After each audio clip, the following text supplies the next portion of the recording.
بسم اللہ الرحمن الرحیم۔ دا عربی میں جو بھی لفظ ہوتا ہے، مثال کے طور پر ایک کامن لفظ کو اگر آپ نے خاص بنانا ہو، اس میں خصوصیت پیدا کرنی ہو، اس کو معرفہ بنانا ہو، خاص کرنا ہو، تو اس کے شروع میں آپ نے الف لام لگانا ہے۔ جیسے کوئی بھی لفظ مثال آپ کے طور بیت، اس کا معنی ہے گھر، ہاؤس، لیکن اب جب ہم کہتے ہیں البیت تو اس وقت اس کا معنی ہوگا دا ہاؤس، خاص کر، ٹھیک ہے۔ جیسے جدار ویل، الجدار دا ویل، مطبخ کچن، ایک کچن، کوئی بھی کچن ہو، دنیا کا کوئی بھی کچن کو آپ مطبخ کہیں گے، لیکن جب ہم کہیں گے المطبخ دا کچن، یعنی خاص کچن مراد ہوگا۔ باب ڈور، ایک دروازہ، الباب دا ڈور۔ موقد اسٹوو، الموقد دا اسٹوو یعنی چولہا۔ شباک ونڈو، الشباک دا ونڈو۔ ثلاجہ کوئی بھی فریج، الثلاجہ خاص فریج۔ کرسی الکرسی۔ حدیقہ الحدیقہ۔ مسبح المسبح۔ تو یہ آپ نے پڑھا الف لام لگانے کا طریقہ۔ اگلا لفظ ہے جو بنیادی طور پر بہت اہم سبق ہے کلام عرب میں، بہت زیادہ استعمال ہوتا ہے، کہ کلام عرب میں جتنے جو حروف ہوتے ہیں اس کی دو قسمیں ہیں، حروف شمسیہ، حروف قمریہ۔ حروف شمسیہ یعنی الف با تا ثا جیم ہا خا، ان میں سے کچھ حروف حروف شمسیہ ہیں، کچھ حروف کو حروف قمریہ کہتے ہیں۔ حروف شمسیہ کون سے ہیں؟ وہ ہیں تا، ثا، دال، ذال، را، زا، سین، شین، صاد، ضاد، طا، ظا، لام، نون، یہ حروف شمسیہ ہیں۔ یہ حروف قمریہ ہیں، الف، با، جیم، حا، خا، عین، غین، فا، قاف، کاف، لام، واو، ہا، یا، یہ ہو گئے حروف قمریہ۔ اب حروف شمسیہ اور حروف قمریہ میں ایک فرق ہے، وہ یہ ہے کہ جب کسی لفظ کے شروع میں ہم الف لام لگائیں، اس کا پہلا ورڈ یعنی الف لام کے بعد یعنی کسی بھی لفظ کا پہلا ورڈ جو ہوتا ہے وہ اگر حروف شمسیہ ہوگا تو اس وقت ہم الف لام کے لگانے کے بعد الف لام کے لام کو نہیں پڑھیں گے۔ مثال دیکھیں آپ، تفاح سیب، یہاں پہلا لفظ آپ دیکھیں تا ہے، تا حروف شمسیہ میں سے ہے تا، لہذا جب ہم الف لام لگائیں گے تو الف لام کے لام کو نہیں پڑھیں گے، ہم ایسے پڑھیں گے، التفاح نہیں پڑھیں گے بلکہ التفاح۔ ثلاجہ الثلاجہ۔ دفتر الدفتر۔ ذئب الذئب، یعنی ایک تو اس کو نہیں پڑھیں گے، آخر سے جو تنوین ہے وہ آٹومیٹک سب میں حذف ہو جائے گا۔ الرجل الرجل۔ زیت الزیت۔ سبورۃ السبورہ۔ شباک الشباک۔ صابون الصابون۔ ضوء الضوء۔ طعام الطعام۔ ظرف الظرف۔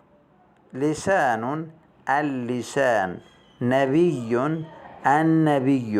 ان سب میں آپ نے دیکھا کہ الف لام کے بعد پہلا ورڈ جو ہے وہ حروف شمسیہ میں سے تھا، تو اس لیے ہم الف لام کے لام کو نہیں پڑھیں گے بلکہ ڈائریکٹ جو ہے اس حرف پر تشدید لگا کر وہاں الف کو اس سے ملائیں گے۔ پڑھنے میں نہیں آئے گا لیکن لکھنے میں ضرور آئے گا۔ یہ تو تھا حروف شمسیہ کے بارے میں۔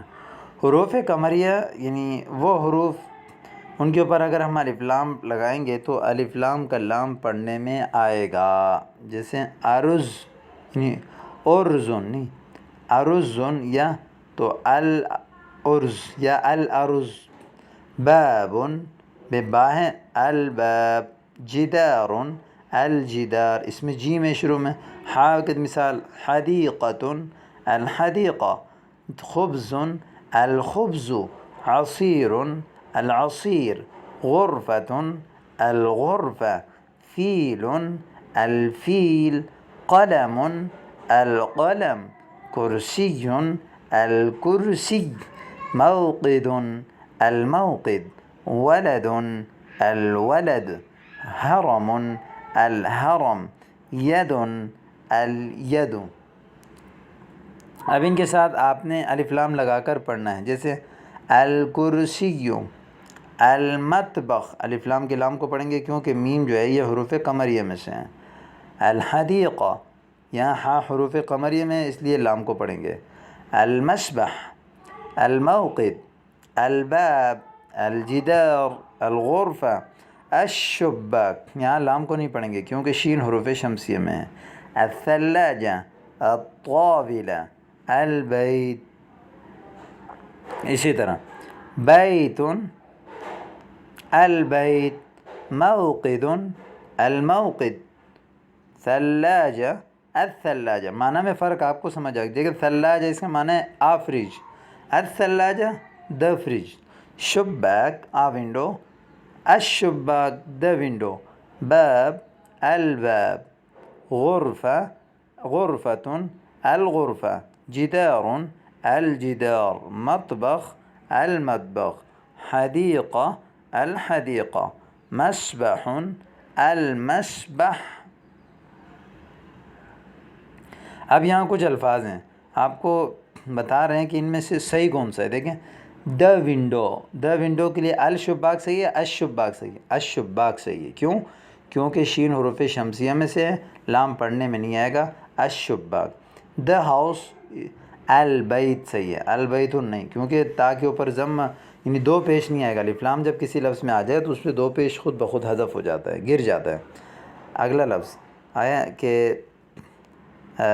دا اسٹو، الموقد، موقدن کا معنی ہے آ اسٹو، تو یہ ہے الموقد صحیح۔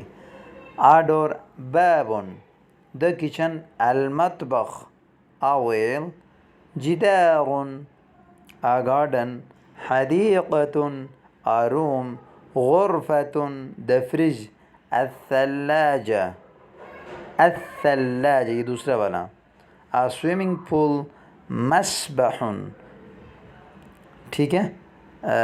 اسی طرح آگے یہاں اشارہ کرنا سکھا رہے ہیں آپ کو، دیکھیں مثال کے طور پر ھذا، ھذا باب، اس کو دیکھیں ھذا باب، ھذہ حدیقہ، اسی طرح ھذا بیت، ھذا باب، ھذا مسبح، ھذہ، ھذہ کے اشارہ اس کی طرف، یہ کیا ہے؟ ھذہ طاولہ۔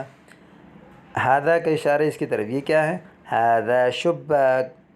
اس کی اشارہ یہ کیا ہے؟ ھذہ ثلاجہ، ھذا کرسی، ھذا موقد۔ تو ان کو آپ نے اچھی طرح سمجھنا ہے اور ان کو یاد کرنا ہے۔ امید کرتا ہوں کہ یہ سبق بھی آپ کو سمجھ آ گیا ہوگا۔ السلام علیکم۔